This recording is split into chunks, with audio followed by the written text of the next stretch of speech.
I study game design, and next year I get to go on an internship for half a year. Now, I have a portfolio, somewhat, with games, but showing my process has been trickier. That's why I make this little devlog to show the process of me making a small game. Now, to appeal to the company I want to apply, I'll be making a casual game, since that's also what they make. To help me with that, I'll be looking at some other casual games to see what they do. The first game that jumps to mind is Boomerang Fu. Something remarkable from the start is that it's very pick up and play. Since we play with Switch controllers, the controls weren't difficult to figure out. You could dash with one button, throw with another, and just walk around with the joystick. It's good to aim for a simple control scheme. The game itself is also simple. In Boomerang Fu, you just throw boomerangs to slice each other, and that's all. It's easy to understand. Another game I remember is Mario Kart Wii. Again, there's power in the controller. The Wii wheel made the controls very self-explanatory. You had to turn the Wii wheel to turn in game. There are still some other controls, but again, it was very simple. Something that makes the game more enjoyable for non-gamers is undoubtedly the item system. It's a random element which makes no race the same, whilst also benefiting players who are lagging behind, giving them a chance to win regardless of skill. The last game I'll look at is Super Smash Bros., which isn't necessarily casual by itself. In fact, it being both casual and competitive is a good way for us to see what turns a competitive game into a casual game, and vice versa. I believe that the culprit here is likely items.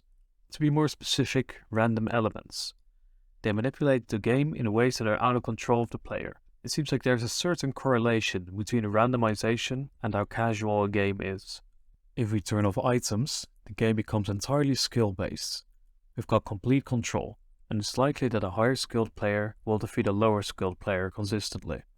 However, when we introduce random elements, the influence a player's skill has on the outcome of a game becomes significantly less. Some other conclusions we can make is that most casual games encourage playing with friends. You can banter and scream at each other and all that. Something else to note is that the length of one level or game is rather short. This also helps with a casual audience, as they won't have to make a big time commitment to play. I like to not spend too much time on writing random stuff, so after brainstorming for an hour or so, I got to prototyping. I like seeing concepts in action and iterating on them. In the brainstorming I did do, I focused on seeing how I could incorporate common, familiar elements. This would appeal to a more casual audience, as they wouldn't be alienated to what they saw.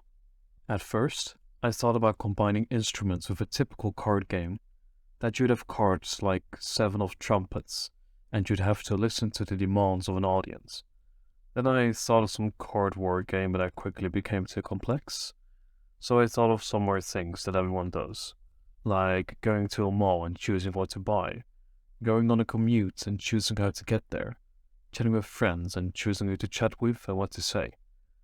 I got the idea of some matchmaker game in mind, where you'd have to get cards to date each other using other cards. I feared that that would have little replayability.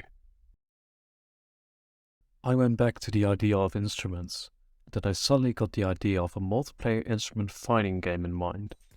I got inspired by Boomerang Fu, but also by a very specific mod from a specific Minecraft mod pack. I thought it would be fun if it was physics-based, so that's when I decided to start prototyping.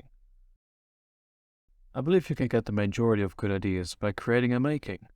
Already with some basic movement and collision in place, I started hopping over these little boxes caused a funky little hop, and pushing the boxes around was already quite fun. It definitely reinforced for me that I should try to give our game fun physics, so that a casual audience will have a good experience simply walking around the world. I decided to make a weapon, this beam thing, which knocks back any objects around it. It was quite fun to mess around with. But then I took a break, and I thought more about the game.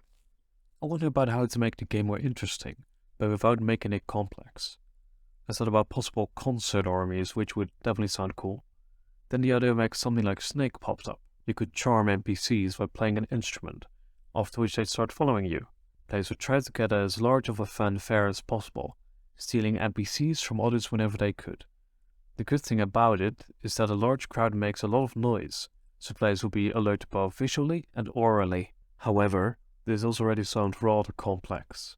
For now, I continued prototyping with just a snake idea, alongside stealing NPCs. I hooked it up so that you could play with a controller and was ready to program the movement. Now, what I decided to do first was honestly a little stupid, which is that I decided to manually program the following of the NPCs, rather than just using something like a nav mesh agent. It was glitching through the ground and just not working as intended. However, at least it did give me the idea to use birds as a theme, and even got me off the name of the game, Flickflock. I decided, because we are working with a casual audience, to make the players shoot through aiming and releasing, aka flicking, so that the entire game could be played with just the sticks for ease of use. Once I got it working and added a little bit of flair, it was pretty neat to mess around with. I also set up local multiplayer, so that I could playtest it with some friends in the near future. Working with the current setup was rather frustrating, so I decided to set up the nav mesh agents. However, nav mesh agents don't work great with physics, so I definitely had to spend some time on that with varying results. One thing that happened is that the throw glitched, and it turned out that the action of throwing had to be done over multiple frames. I could wait a frame, but that'd be unclean. Instead, I made it so that if you start aiming, you grab the first chick in your flock. Then, you can actually throw the chick whenever you want to. Most interestingly though, this created a new dynamic. Getting hit yourself would cause all your chicks to scatter, so now you could block a shot with a chick. It adds a bit more depth to the game without it being a necessity for the player to use. I will say though, this is why I just like making games and changing it as you go. I believe the term is emergent design, where the actual game design comes from trying to actually make a game. Now, I implemented hitting enemy chicks. For ease of use, I also added a slight auto-aim, so that casual players can still hit targets easily. Also, I made a model for the chicks. They're now officially called Flick Chicks.